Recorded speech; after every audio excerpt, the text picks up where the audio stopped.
মালাইকারি বানানোর জন্য এখানে আমি নিয়ে নিয়েছি চিংড়ি মাছ। এখানে 1 কিলো চিংড়ি মাছ আছে। আদা বাটা, রসুন বাটা, পেঁয়াজ বাটা, লঙ্কার গুঁড়ো, ঝাল লঙ্কার গুঁড়ো, কাশ্মীরি লঙ্কার গুঁড়ো, মৌরি গুঁড়ো, গরম মশলা গুঁড়ো, এখানে আছে চিনি, লবণ, হলুদ। আর এখানে ফোড়নের জন্য নিয়েছি কাঁচা লঙ্কা, গোটা এলাচ, দারচিনি, লবঙ্গ, শুকনো লঙ্কা, তেজপাতা। আর এখানে নিয়েছি লিকুইড দুধ 500 গ্রাম আর নারকেলের দুধ 500 গ্রাম। তো আগে লবণ দেব। এটা আগে লবণ দিয়ে মাখিয়ে নেব,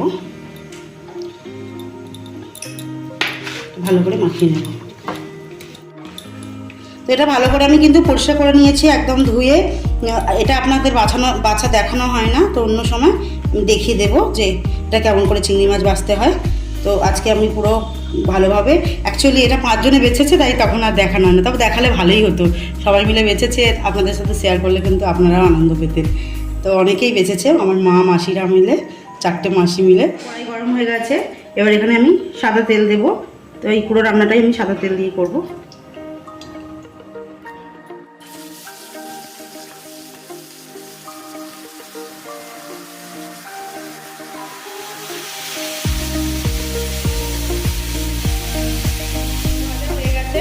আমি এবার নামিয়ে নেব।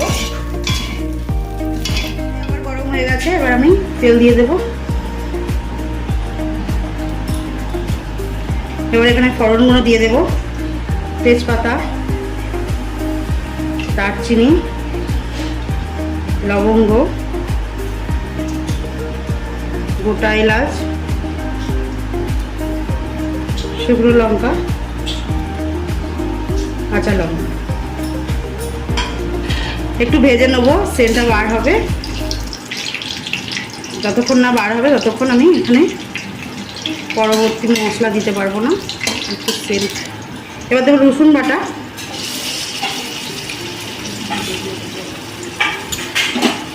এটা দিয়ে একটু ভেজে নেব। এবার দিয়ে দেবো পেঁয়াজ বাটা,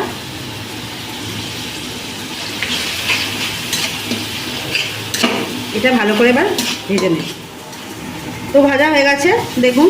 এবার দেব আদা বাটা,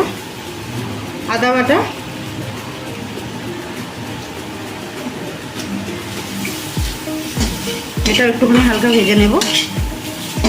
দেব মৌরি গুঁড়ো, এটা দিয়ে ভালো করে ভেজে নেব। কারণ এটা এই মৌরি গুঁড়োটা কিন্তু লাস্টেও দেওয়া যায়, এটা যদি ভেজে নিয়ে গুঁড়োনো হয়। তো আমার এখানে কাঁচা গুঁড়োনো ছিল, তো এর জন্য আমি একটু আগে দিয়ে দিলাম। তো ভাজা হয়ে গেছে আমার, একটু আবার দেব লঙ্কার গুঁড়ো, এটা ঝাল লঙ্কার গুঁড়ো, একটু হালকা দিলাম। কাশ্মীরি লঙ্কার গুঁড়ো দেবো এবার হালকা করে। এবার দেবো একটু জল,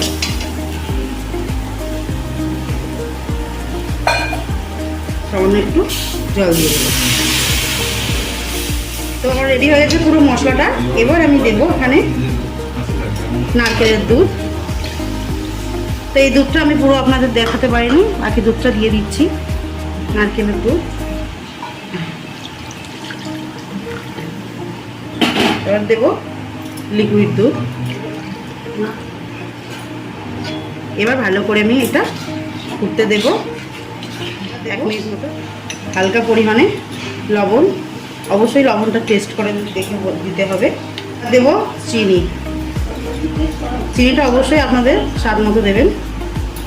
তো এখানে আমি এখানে 3 চামচ দিয়েছি, ছোটো চাচা চামচ। এবার মাছগুলো দিয়ে দেব।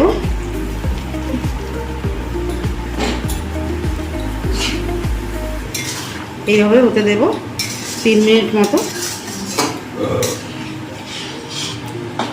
তো আমার পুরো রেডি, দেখুন কালারটা একদম চেঞ্জ হয়ে গেছে। তো এবার নামিয়ে ফেলবো। রান্নাটা ভালো লাগলে অবশ্যই লাইক, কমেন্ট আর চ্যানেলটাকে সাবস্ক্রাইব করে রাখো। টাটা।